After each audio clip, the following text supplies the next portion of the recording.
Here we go. So that guide goes in so easily, I have to tell you. Really nice, really easy, but there's definitely a polyp. Okay?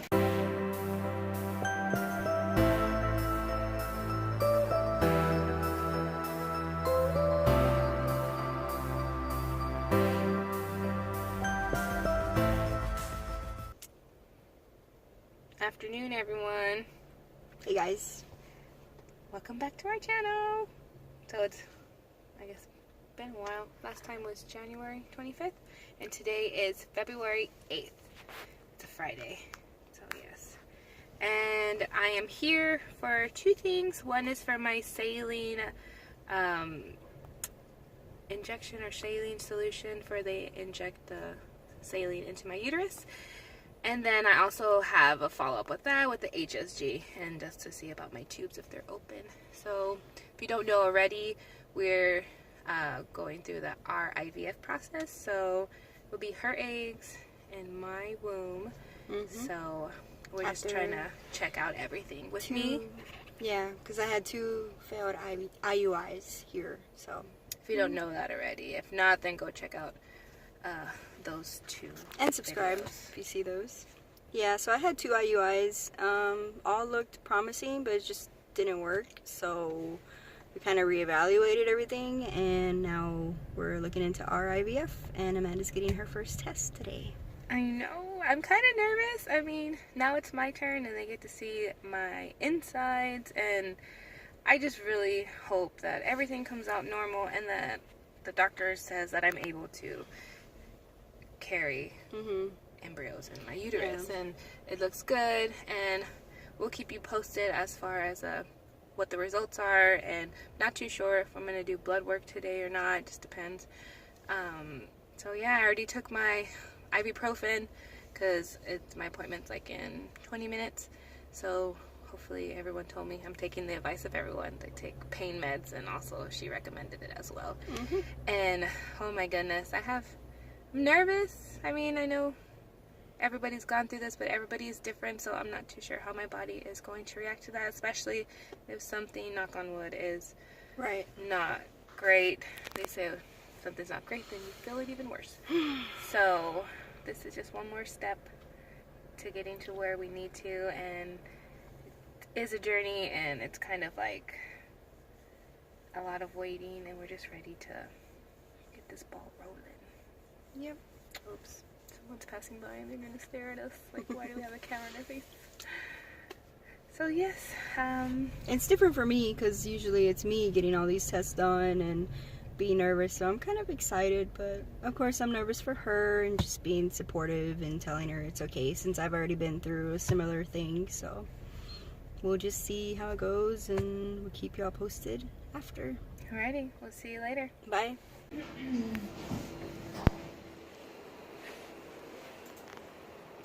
So exciting. It's not my name on here. How do you feel? Nervous. Yeah. Saving time. Gotta flip the switch. That awesome TV up there. You can see everything. See who our doctor is. Whoops, I tore it. Can't show you guys that. Okay. Okay, Time bye-bye. to flip the switch. Bye. Bye. Okay, perfect. So when we do a transfer, Amanda, this is how we're going to do it. Okay. So this is very similar, where we use a speculum, and then we use this exact transfer guide that I'm about to use to put the embryo in. We do it with an ultrasound on the belly, so that we can make sure we're putting it in exactly where we want to. But the guide goes in nice and easily. And so this serves as not only a saline ultrasound, but also a practice to make sure that once we have an embryo, we can actually put it in. And the answer is going to be we can put it in. Okay. So what I'm going to do is I'm taking the speculum out. I'm going to replace it with the ultrasound. Okay. I'm going to replace it with this. Then we'll actually have something to film, which will be way more exciting.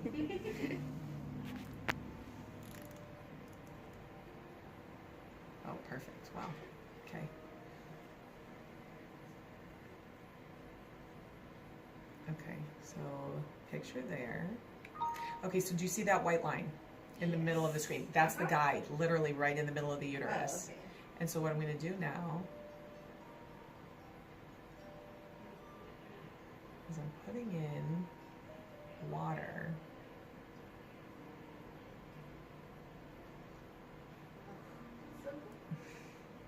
Wow. Okay, what I need, because more water. Okay. All right. So I'm looking at your ovaries because I'm here. You can see them. They are actually really pretty. Here, this is the ovary right here. These are lots of eggs. Okay,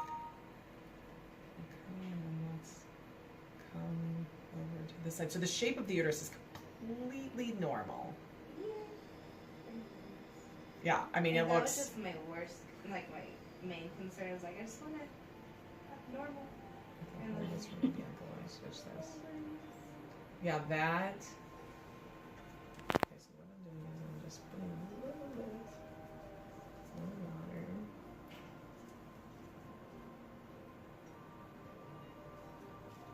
Okay, perfect.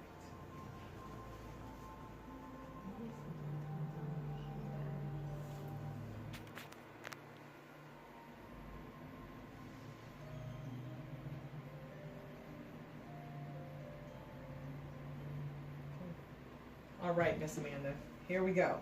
So that guide goes in so easily, I have to tell you. Really nice, really easy, but there's definitely a polyp. Okay? And that's why you can't see the top from the bottom. So literally this right here is a polyp. Okay. I'm going to show you this. It's really hard because the minute the water goes in, it Goes yeah, like it's really hard to see. This whole thing is a polyp. This is like your normal uterus up here, but this literally right here is a polyp. Yeah, definitely. That's so easy to fix, Amanda. And this is why we did everything in the way that we did it. Was if for some reason that you needed anything, we would want to do it obviously sooner than later. Exactly. This part of the uterus looks beautiful. Is completely normal. It's just that the lining on the inside is irregular, and that's what we're going to fix with just a simple camera in the uterus. Okay, I'm going to take this. We're back, guys. Hey guys, we just finished eating at Laguna Madre. It's like a fish place. And so we did, what we were supposed to do was our HSG, my HSG, and the saline. But we were only able to do the saline solution due to me having a polyp in my uterus. So Unexpected things. Yeah. And so we got some video of that, and she'll insert it somewhere in this video. And basically, I could see it all. Her trying to put the saline in, and it just wasn't staying in. Like, I've seen videos of this procedure before, and it would just, the uterus would just open up and you can see it all, like the saline in there. And on mine it didn't open, and so she had to add more of it in there. And as soon as like she injected it, it came right out. And she said that she knew there was a polyp in there because she couldn't see it on the screen, and that whenever she would put the solution in there, the polyp just let it spit back out. Like, my butt was wet because the solution didn't stay in there. And she did look around and she saw my ovaries, and she said my ovaries look great, and that we would have to wait for the HSG testing because she already knew that if she was to put the dye in there, it just would come out. It would not make its way to the tubes.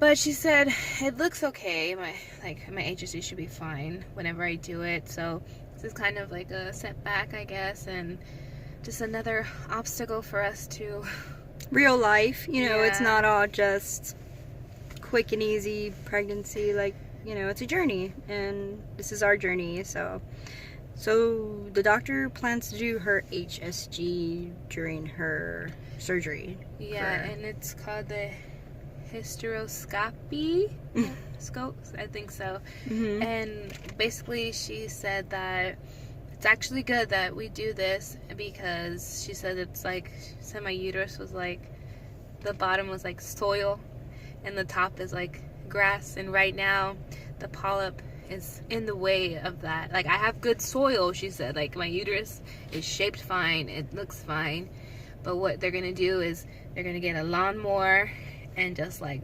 shave it off. Right. Make it nice and pretty. Yes, and she says that she wants us to, since we want to try in May and June, that I should have the surgery in April. And she'll be under anesthesia, and then she'll do the HSG while she's in there, because she said there's no point of me going through it twice and being in pain, possibly pain.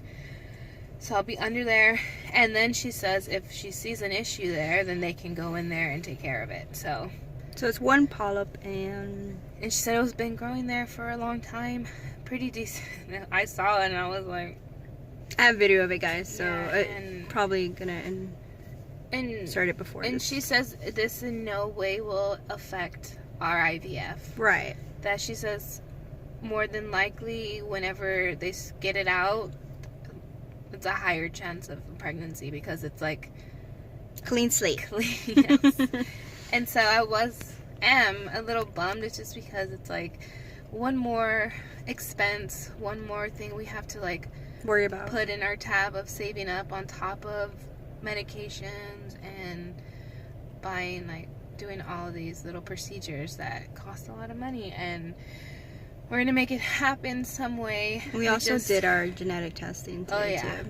And I did blood work. They said they should get back to me in like a week. Hopefully those are good too. Yeah, and hopefully it's not too much and my insurance covers a portion of it. Yeah, it's pretty expensive. I'm sure other TTC people know this. Yeah.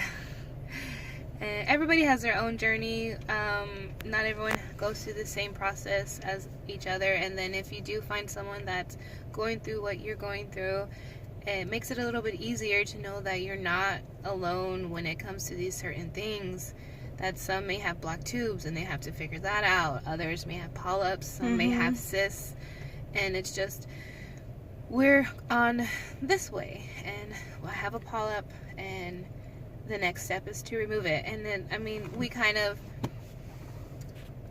not planned this, but kind of figured like if there was something to come up, we could take care of it, because we didn't want to start our IVF in February, in March, and we couldn't anyways if we wanted to. So, well, I asked her, like, is it common for, you know, women to have this in their uterus? And she said, yeah, it is. About 20% of women have it. And she even mentioned like a clinic that she knows that just they all go through the procedure.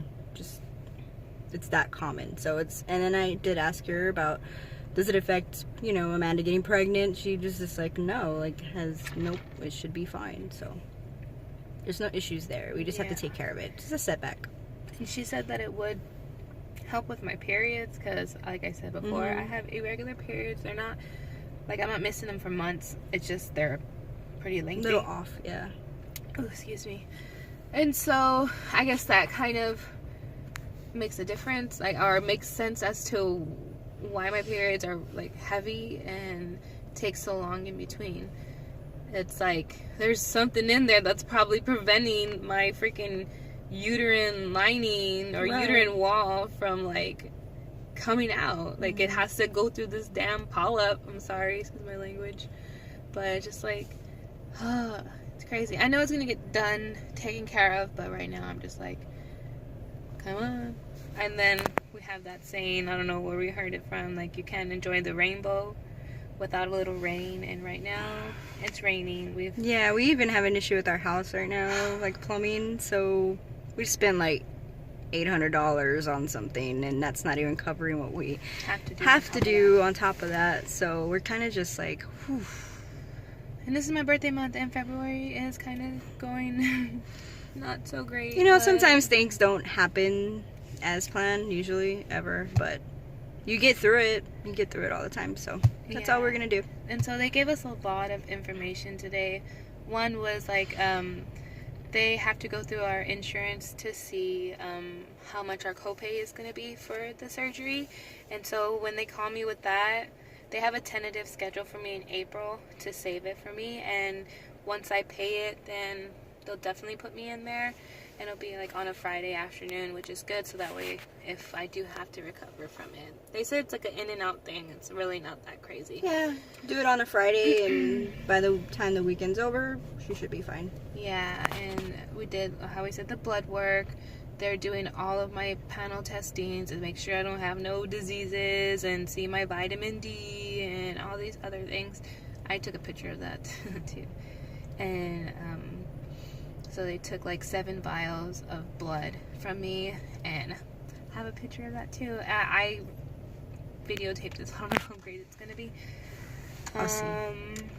And what else? I had to write down, because I was not expecting this kind of information. I was just expecting to go in there and do the saline and the HSG and blood work, and that was it. And I had this side stuff. So we do have to call our our counselor that we talked to before we did IUI. So I have to call her and tell her we're not doing IUI anymore, we're doing our IVF. Mm-hmm. And whatever she decides, like if we have to go in for a session, then we have to go talk about that. And then, let's see. Oh, it's pretty. Oh, and they have to get my documents from my gyno for my pap smear from when I had it to do all that. So now I guess we're just crossing off a checklist right now, and we had to add one in for the surgery. So yeah, I mean, if you know of anyone, or if you're going through this, just drop a comment below, and some words of encouragement are greatly appreciated. And just, we're gonna get through this, and I'm trying to stay positive. We are, and it's just one more thing. Yeah, and like we've said before, we're part of like Facebook groups, and we can vent in there, and there's tons of girls that are going through the same thing. Mm-hmm. And I love those groups on there, because I can just search a word like polyps, and Mm-hmm. all these or you threads will come you write a down. comment, and they all just tell you respond. like, oh, I had it last week, or I had it right before my transfer, and I got pregnant. So it's just kind of like reassuring you that it's okay, and that a lot of people go through this same stuff. And that's why we're also just doing this video. It's just to document, and if anybody happens to come across this video and just realize that you're not alone, and if you have polyps, I'm right there with you. I have them. And it's just, I didn't really ask the doctor if it was like hereditary or why it happens, but my Right. mom, she has fibroid tumors, and that really impacted her period to where she didn't stop bleeding for like a whole month, and they had to take it out, and it was pretty decent size. So that's just one thing, but that's what we're doing here. We're doing our journey. This is part of our TTC journey, and Yeah, it's sometimes not it's not an easy journey. a straight road. We're having to go through stop signs and detours, and this is our journey, and I hope you stick around and continue to follow us to get updates. We would definitely keep you posted as to like when I have my surgery, how it went, what our next step will be, and it's just stick with us. Hopefully eventually we'll have a baby out of all this. I know that's the main goal here, and I keep reminding myself that this is all worth it. And had we not been TTCing, I would have never known that I had a polyp in my uterus, and it would have just kept growing. And she said like eventually it would have turned like I don't know if she said cancerous or something, but it wouldn't have been great for us, well, Yeah. for me. So everything happens for a reason. I believe that, and now our next step is just to get through the surgery, and we will keep you posted. We will. We gotta schedule, I guess, our consult again, Oh, and yeah. then also like a legal thing we have to do.